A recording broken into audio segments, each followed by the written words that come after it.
10 hardest hitting linebackers in NFL history. Apparently, Fats was a linebacker in her past life. That's what you guys told us. I was. I remember everything. So we'll go and check this out. I won the Super Bowl and everything. That's it. In her past life. Yeah, that was me. Yeah. Before we get into it, make sure you smash the subscribe or follow button. Hype up this video before I come line back you. Yeah, she will line back tackle your ass. Let's go. Linebacker is a special position, reserved for the leaders of the defense, the heart and soul. But maybe even more importantly, the absolute psychos who never turn down contact. So get out your cowboy collars, because these are the 10 hardest hitting linebackers in NFL history. Starting with Patrick Willis, a guy who could have been higher on this list had he played longer. But despite having an injury-shortened career, in the time that he was on the field, he absolutely wrecked guys. In 2007, as a rookie on the 49ers, he led the NFL in tackles. Then, in 2009, he did it again. But he wasn't satisfied with just making tackles. I'll be one of the best linebackers to ever play this game. He wanted to blow players up. Willis said, "My mentality when I'm going against anyone is be the hammer, not the nail." And when he nailed an opponent, the entire stadium could feel it. In a 2009 game against the Jets. Fats, is that how you were tackling in your past life? I was tackling even harder than that. That's wuss. Is that wuss? Yeah, that's wuss level. Yes, Willis was blocked to the ground late in the second half. So when he spotted receiver Brad Smith running across the middle, he was ready to get revenge. Just as Smith was being tackled from behind, Willis delivered a ferocious hit. Holy, what the hell? Try to hit him. What the hell? My goodness. The blow folded Smith's upper body backward like a lawn chair, knocking him out of the game. Willis told ESPN, "You get angry, you get mad, you just go and just put it all on someone else." And sometimes that means hitting a guy so hard his mouthpiece comes out, which is what Willis did to Giants fullback Henry Hynoski in the 2011 NFC title game. Willis's special ability as a tackler helped him become a 5-time All-Pro and Hall of Famer in just 8 seasons. And his destructive power was fine-tuned by the coaching of another tackling machine, Mike Singletary, who was all about toughness, desire, and leadership. As a player, Singletary patrolled the middle of the field with wild-eyed passion. The broadcast loved zooming in on his maniacal expressions. And when you see that looking at you from across the line of scrimmage, even the greats can get intimidated. Like Hall of Fame running back Eric Dickerson, who thought, this guy's going to kill somebody. But Singletary actually played under control. You can't be the centerpiece on one of the best defenses of all time, the '85 Bears, and not have discipline and smarts. He said his eyes got big because he was trying to read the offense, and knowing what was coming allowed him to hit people hard. So hard that every time Singletary would make a tackle, he would scream or make a wild noise, which earned him the nickname Samurai Mike. And the Samurai was on full display. Samurai Fats, that was my nickname. They stole it. Don't, just because he's got a cool nickname, don't mean you try to steal it I'm being now. serious. Damn. You know what? With NFL, the nicknames and the team names, I love it. they're 10-10. Yeah, it really is. They actually goated. Yeah.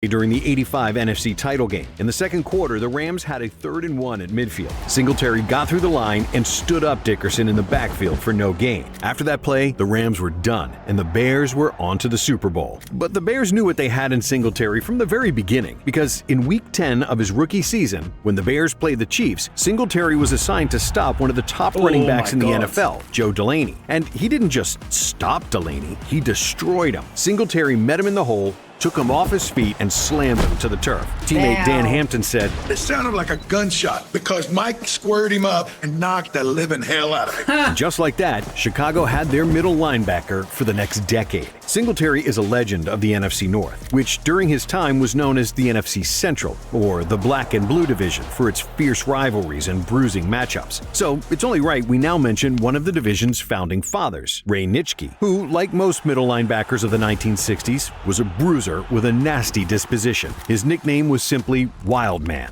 for obvious reasons. And no one from the Bears, Vikings, or Lions was safe when they faced Nitschke and the Packers. He tried to break his opponent's will, one hit at a time, saying you want them to be a little shy and a little shyer the next time. You want them to remember you're in there. The Packers built a legendary defense in the 60s, with Nitschke as the unquestioned leader. During Super Bowl II, he set the tone on the game's first play, when he sent the Raiders' Hewitt Dixon cartwheeling through the air with a tackle. Nitschke only knew one way to play, and that was was all out. That meant he was a terror on the practice field, too. Didn't matter if you were in shorts and T-shirts, you always buckled your hat when you went close to Raymond, because he was going to hit you. His teammate Jerry Kramer said. Nitschke would have enjoyed watching a... That's the definition of a real linebacker. Yeah. He just wants to fight. He's there to do a madness. Yeah. A relentless punisher like Junior Seau smash opponents to pieces. And that's exactly what Seau did for 20 years in the NFL. He was fearless against blockers and ball carriers at the point of attack. He didn't just wreak havoc on a blitz or in short yardage either. You weren't safe from Seau 50 yards downfield. In 1991, the Chargers were playing the Seahawks. Seattle's Tommy Kane caught a long pass and then tried to run for more yards when a hustling Seau caught up to him. And he went limp once I hit him, Seau said. Of course, Seau's body paid a heavy price for the way he played. No, when you that's put on a sad. good hit, it just, it hurts you too. A few years before he True. left the game, he knew his post-playing days would be rough. When we're 50, 40 years old, we probably won't be able to walk, he said. And despite that, he always played with... Do you remember when you asked the question, why did that guy retire early 30s? Yeah. There's your answer. Yeah. Because their body's deteriorating from all that. They're just impact. smashing into each other. Yeah. Like, even if you're the one tackling, you're damaging your bones, clashing like that. fearlessness and passion, which made him one of the most well-respected players to ever lace him up. But Bill Romanowski didn't receive much respect from his colleagues around the league because while he was a master disruptor, Romanowski often used the dark arts to do so. I was upset at Romanowski, not because he was white and spit in a black guy's face, because he disrespected another man. Like breaking Kerry Collins' jaw, spitting in J.J. Stokes' face, and more cheap shots than we can even count. But Why that did doesn't people do mean that? he wasn't a force. What? I hate when people spit in other people's face. It's so disrespectful. It's disgusting. It's like one of the worst things you could do. Now, It's like saying, I'm above you, you're trash. I'd rather be punched in the face than spat in the face. 100 times. When he was between the lines, just like in the 1998 AFC Championship game when he rocked Jets running back Curtis Martin in the open field, Ooh, or that was in a hard. 1996 game when he put the Vikings' Leroy Horde to sleep. And he had no mercy on quarterbacks either, like when he decked Chris Chandler to stop the damn. Falcons' drive in Super Bowl 33. Yes. A lot of times, what really matters is how hard you hit him, Romanowski said. He claims that his career reached a turning point when 49ers teammate Ronnie Lott called him out for being soft. Romanowski took Lott's words to heart, and from that point on, he played with an edge. He was going to hit everyone, legally or not. And while Romanowski went way over to the dark side, James Harrison definitely towed Number the line 5. of being a villain as well. Harrison had a mean streak, and he channeled a lot looks of mean, I rage. can't lie. Starting Harrison had a mean streak, and he He channeled. looks scary. Didn't you watch his... I don't think It's not him, is it? him, no. Oh, okay. He looks like He looks one mean machine. he looks like a villain. What you say about my mother? What? How dare you look at my woman? You trying to take my cheeseburger? He looks like a villain in Gotham. Ready. A lot of rage, starting with his rough childhood. Oh, he Then did. Was that his workouts? It was him, yeah. I thought so. Well done, Fats. He looks Yeah. different there See, to me. I remember. Wow, Fats. being undrafted out of college, then getting cut 4 times, then not starting until he was 29. Yeah, a lot of people had to pay, including Ed Reed. Back in 2007, Harrison was playing on defense and special teams in a Monday night game against the Ravens when he jacked up Reed on a punt return, forcing a fumble. It was part of a huge night for Harrison where he had 3.5 sacks, 3 forced fumbles, and 10 total tackles. Man, what a beautiful game. After that, he was officially a star. But even once he became a household name, he still played with the same rage and passion that got him there. My objective in tackling someone was to put them out of that game, he said. I didn't want to injure them, but I wanted them to hurt and not be able to finish that game. And that's exactly what he Basically did in a injure them. 2010 game against the rival Browns. First, he lined up a defenseless Josh Cribbs, his college teammate at Kent State, and put the crown of his helmet right into the side of his head. Then my he launched God. himself at Mohamed Massaquoi and connected. At the time, the league was trying to make the game safer, so they decided to punish Harrison for the hit on He's Massaquoi. And taking since he them was deemed out. a repeat offender, they fined him $75,000. Harrison Damn. said, "If I had known they were going to fine me $75,000, I would have tried to kill him." But he still didn't learn his lesson, or maybe he just loved tormenting the Browns. What? Because in 2011, he cleaned I told you he's a villain from Gotham. I told you. He really is. Not even Cleveland Gotham. Actually, you're right. Yeah. He's a QB Batman Colt villain. McCoy's clock, too. He's like You Bane. can't talk Yeah, about yeah, Steeler Bane. enforcers without Black mentioning Bane. Jack Lambert, who could scare opponents just Oh, by we looking reacted at to him. it. Yeah. John Yeah. Elway had to face Toothless. Lambert's Steelers in the first game of his career and said, Jack Lambert, he's got no teeth. He's slobbering. Man, and I was like, you know, if Annie M was there and I could click my heels and get me out of here, I'd have got out of there. but Lambert had the game to go along with his looks, and his play style earned My him the name God. Dracula in cleats. Lambert once said, "I believe the game is designed to reward the ones who hit the hardest." As a rookie in 1974, he started at middle linebacker for the Steel Curtain defense, and in his very first game, he crushed the Colts with a goal line stand, and then by flattening receiver Glenn Doughty. That game launched an 11-year reign of terror. But the hit that people outside Pittsburgh remember him for wasn't even during a live play. It was Lambert slinging the Cowboys' Cliff Harris to the turf in Super Bowl X after Harris taunted the Steelers' kicker for missing a field goal. He truly embodied what it meant to be a Steeler in the 70s and 80s and led the team to 4 Super Bowl victories in 6 seasons. But every legendary defense has a player who's the unit's heart and soul. The Steel Curtain had Lambert, and the Big Blue Wrecking Crew had Lawrence Taylor. LT had generational athletic ability. His speed, power, and insane mentality made him unblockable. Taylor was like a missile stationed on the edge of the Giants' 3-4 defense. Once he was locked on his target, he almost always brought the pain.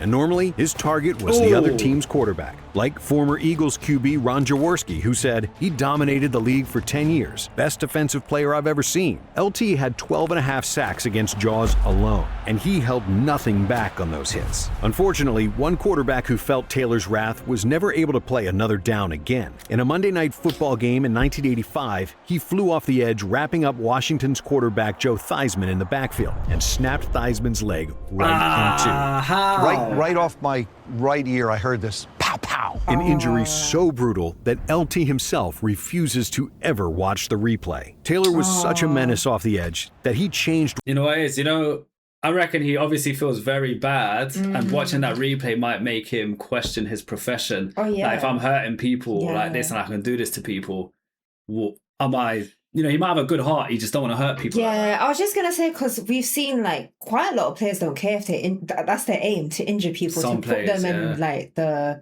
Hospital. basically hospital. But this guy generally just wants to play really good, But not kill no one. take people down, but not like pulverize them. Yeah.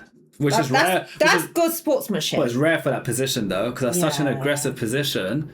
I'm surprised he's got that mindset, but look, if it's a good mindset to have. You know? Yeah. What it meant to be an outside linebacker. Prior to LT, a blitzing linebacker wasn't a worry. It was dealt with by simply keeping a running back in to help pick up the extra pressure. But after years of Taylor blowing up plays and quarterbacks alike, not only were teams assigning an offensive lineman to block him, he made the quarterback's blindside tackle position one of the most important in football. The contact was always the most important thing to me, LT said, and he certainly played like it, leading the Giants to 2 Super Bowl Damn, so victories these as well plays as are 8 sick. All-Pro nods and an MVP for himself. And there aren't many defensive players even on the level of Lawrence Taylor. But if anyone is, it's Ray Lewis. Whenever he was Ray around the ball, Lewis. which was all the time, he always brought the punishment. Rashard Mendenhall found that out the hard way in 2008. At the time, Mendenhall was a rookie running back for the Steelers. He wanted to run over Lewis to prove himself. He caught his chance and left the field broken. It cost me my shoulder, but I made my introduction. Said Lewis of the What? collision, "The force was incredible. After the play, I wasn't screaming, 'He's hurt.' I was screaming, 'He's done.'" Mendenhall broke his scapula and missed the rest of the season. When Lewis made a hit in the open field at full speed, everything went flying. Bodies, the ball, helmets, you name it. Like when Lewis took He's a Titans train. fullback Ahmad Hall's hat off in the 2009 playoffs. Or From when you're knocking man's helmet off, and that shit is tied to your head, yeah? How is that even possible? Yeah. when he made the Jets' Dustin Keller go sideways in a 2010 game. Legendary quarterback Michael Vick said, Only been afraid to play against one player in all my years of football. And that one player was Ray Lewis. Lewis is still the NFL's all-time solo tackler with 1,568 and combined tackler with 2,059 tackles. So he left a mark on many players over the year. And I'm sure Vic isn't the only one who feels that way. But only one player struck fear in the hearts of his opponents more than Lewis. Here's the man that you fear most in football staring you right in the face. And that was Chicago Bears legend Dick Butkus. He was properly nicknamed The Animal because of the way he mauled opponents. Dick was an animal. I called him a maniac, a stone maniac. In fact, former Packers running back MacArthur Lane once said, "I'd sooner go one-on-one with a grizzly bear than with Butkus. I prayed that I could get up every time Butkus hit me." For 9 seasons, he was the ultimate intimidator. He played in a much rougher era, and he was the roughest of them all. Packers legend Paul Hornung said, "He was the meanest son I've ever seen in my life play professional football." He may have been mean, but he was a hell of a tackler. He was strong enough to grab a ball carrier, lift him off the ground while his legs were still churning, and then slam him to the ground. What the hell? This guy should be in WWE. Yeah, he's in the wrong sport. Or to put a shoulder into a runner and stop him dead in his tracks. At the height of his career, he said, "I just want to let them know that they've been hit, and when they get up, they don't have to look to see who it was that hit them." In 1971, he delivered one of his most violent shots, a shoulder into the chest of Lions tight end Charlie Sanders. Sanders said, "The hit was so hard that I actually didn't feel it. I think he hit me so hard it actually numbed me." That's why Hall of Fame player Deacon Jones said of Butkus, "And every time he hit you, he tried to put you in the cemetery, not..." I've never seen someone get knocked out by being hit in the chest so hard. Yeah. That's crazy. You, in your past life, or this guy? He's worse than me. Is it? Yeah. Okay, give him credit where it's due, yeah. Very humble, Fats. Yeah. Hey, if you enjoyed this video, stick with... That was a good video. Yeah, very good video. Right.